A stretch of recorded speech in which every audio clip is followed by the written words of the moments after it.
बिहार का शिक्षा विभाग एक बार फिर चर्चा में है और इसकी वजह है हाल ही में जारी हुई शिक्षकों की ट्रांसफर पोस्टिंग की नई नियमावली। लंबे समय से शिक्षकों को इसका इंतजार था। सरकार का कहना है कि अब बीपीएससी से नियुक्त शिक्षक, पुराने शिक्षक और सक्षमता पास शिक्षकों को अपने जिले में रहने का मौका मिलेगा। पर अगर आपको इस नियमावली में कंफ्यूजन है तो ये वीडियो आपके लिए है। यहाँ पर हम विस्तार से बताएंगे कि कौन कौन से नए प्रावधान जोड़े गए हैं और इससे शिक्षकों को क्या फायदा मिलेगा। दरअसल लोकल 18 ने बिहार स्कूल टीचर्स एसोसिएशन के प्रदेश अध्यक्ष अमित विक्रम से बात की। उन्होंने 9 पॉइंट्स में समझाया कि ये नई नियमावली में क्या क्या कहा गया है।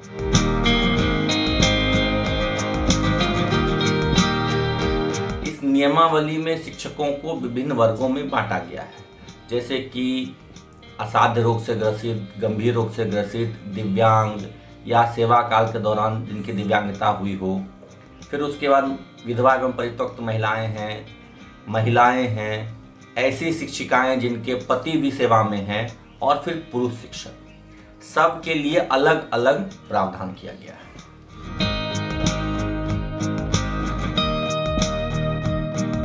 जो दिव्यांग, असाध्य रोग, गंभीर रोग, परित्यक्त और महिलाएं जिनके पति भी सेवा में हैं, उन सब के लिए ये बनाया गया है कि उनकी पोस्टिंग अपने गृह पंचायत या नगर निकाय में नहीं हो सकती है, लेकिन गृह प्रखंड या गृह अनुमंडल में हो सकती है।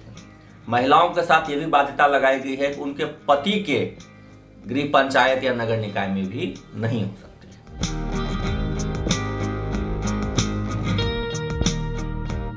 पुरुषों पर बाध्यता लगा दी गई है कि उनका गृह अनुमंडल में ही पोस्टिंग नहीं होगा।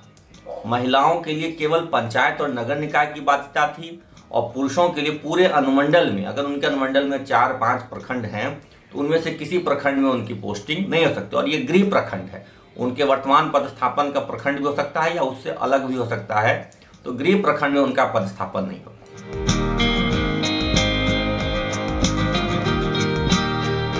सीटों की रिक्तियां हैं, उसके बारे में क्या बताया कि जो सीटों की रिक्तियां हैं उसको ऐसे उदाहरण समझिए कि अगर किसी विद्यालय में 10 रिक्तियां हैं, 10 सीट हैं, तो उसमें कहा गया है 10:30:30:30 का रेशो बनाने के लिए। यानी कि अगर 10 रिक्तियां हैं तो उसमें से 1 सीट होगी नियमित, यानी जो पुराने नियमित शिक्षक हैं उनके लिए, 3 सीट होगा विशिष्ट शिक्षकों के लिए, 3 सीट होगा बीपीएससी टीआरई 1 और टीआरई 2 के शिक्षकों के लिए, और 3 सीट होगा नियोजित शिक्षकों के लिए। इस आधार पर रिक्तियों को तैयार करने कहा गया है। अगले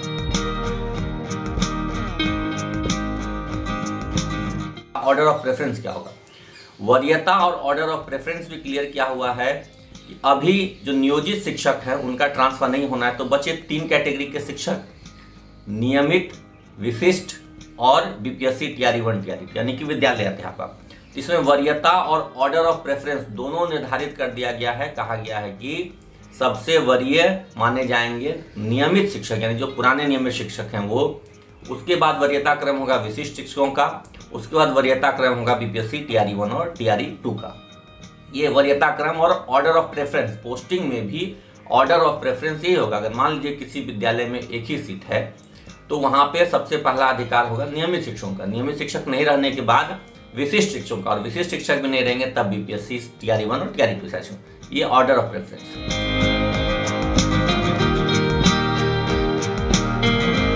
विकल्प के बारे में कहा गया है कि 10 विकल्प आपको मिलेंगे, यानी कि 10 विद्यालय आपको मिलेंगे जो चुनना होगा। आपका जो इच्छित जिला है जहां आप जाना चाहते हैं, या सक्षमता में जो आपको जिला मिला हुआ है, उस जिले में आप 10 विद्यालयों का ऑप्शन देंगे, विकल्प भरेंगे, और कोशिश होगी कि उन्हीं 10 में से किसी विद्यालय में आपकी पोस्टिंग हो जाए। अब आते हैं बात की, अगर उन 10 विकल्पों में नहीं हुआ तब क्या होगा? उन 10 विकल्पों में से यदि कोई विद्यालय नहीं मिला तो फिर सरकार का यह कहना है, शिक्षा विभाग के अपर मुख्य सचिव का यह कहना है कि प्रयास होगा कि निकटतम अनुमंडल या जिले में उनको कोई स्कूल मिल जाए।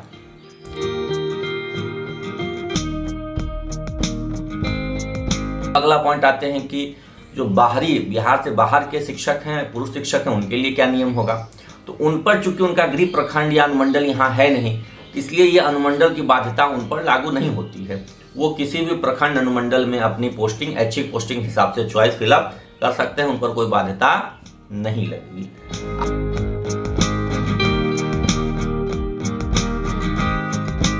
कितने सालों तक यह पोस्टिंग रहेगी? कहा गया है कि 5 वर्षों तक के लिए केवल पोस्टिंग रहेगी। हर 5 वर्ष के बाद एक कंपलसरी ट्रांसफर सभी का होगा, यानी कि जो अभी आपकी पोस्टिंग हो रही है वो केवल 5 साल के लिए, 5 साल के बाद फिर से आपके साथ ये प्रक्रिया की जाएगी और 5 साल बाद फिर पोस्टिंग होगी।